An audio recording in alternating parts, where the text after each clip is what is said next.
you looking for that perfect dish for this evening? Well, Chef Giuseppe Krupi is in the kitchen this morning making a traditional Mediterranean aubergine stew. It's called Caponata. Esatto, is that right? Esatto. Your pronunciation is very good. It's Caponata.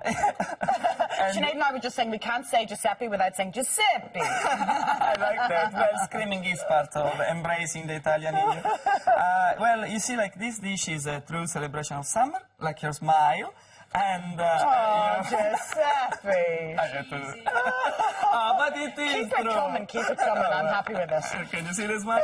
So basically, I tell you what the ingredients are. You have pine nuts, which we toast. We have capers, and you have to rinse them. Then the olives that we sliced before. Olives. And then regarding the different ingredients, it's better if you cook them separately. So we have aubergine, tomatoes, and onion. Now with the celery, what did you do with the celery? Well, I prefer, rather than cutting it, to chop them finely, because people find it too crunchy sometimes. Okay. So, well, we can do it right now if you like. Okay. And we cook them separately because each of these vegetables have a different cooking time.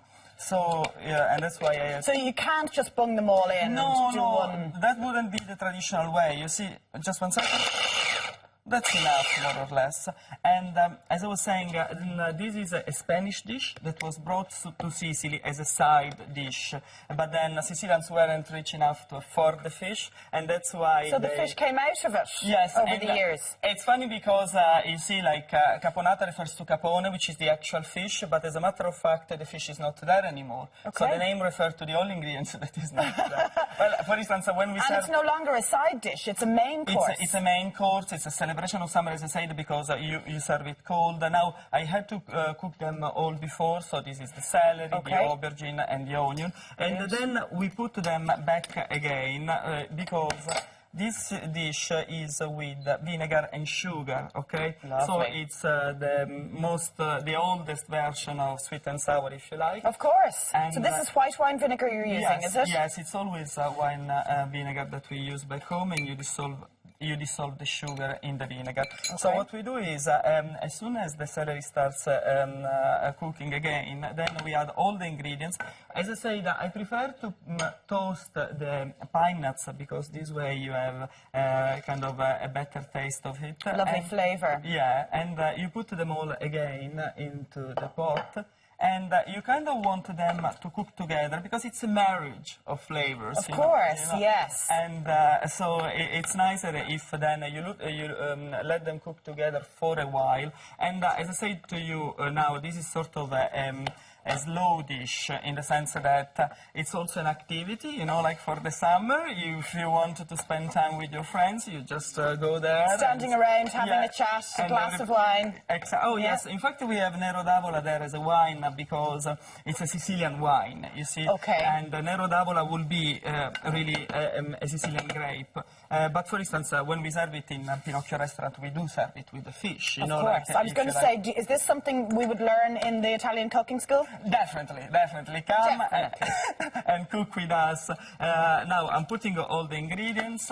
The last is going to be the tomatoes, just because I prefer the tomatoes not to cook too much. Too much, you know, like, go mushy. Yes, exactly. You still want the freshness of the tomatoes, but you don't want them to go mushy, as you were saying. Okay. And then even with the basil, because you put a lot of basil and olive oil in it, you put it more kind of at the end, almost raw. Okay. So now that is kind of going back to... So this is when you put the vinegar and sugar in? Yes, exactly. You know, like, and now you can be as generous as you want with the vinegar. Oh, thank you for coming. Of course, Giuseppe, of course. So I was blessed with one, and now with you. I'm the most envious guy. I'm Italian, I suppose I can. Are you partial to Caponata? I thought of it as a side dish to be served with fish as well, but it is, I was already tasting some. It was the first thing I had this morning for breakfast. She said, I've had so many made too early. So this is the finished dish, this is the finished dish. But it's one of those things that the longer you leave it, the kind of tastier it gets. Very good, and that's exactly the point. And that's why it's a summer dish, because it's something that you can have, in the fridge all the time. What do you think? Tasty? Oh, yeah. Thank you, Giuseppe. So you can leave it in the fridge for a few days? Yeah, for a few days. The vinegar will keep it. All the flavors come together. That's fab, isn't it? Yeah. And obviously then it's up to you how to balance the flavors. You know, like I like it not to be too vinegary, but if you like it, you can add more. Do you like it? I like the pine nuts in it for the crunch. It's good, yeah, the texture is nice, and the fresh basil, that's delicious. Thank Thank you, as always. Purely vegetarian. All the vegetarians will be delighted with you this morning.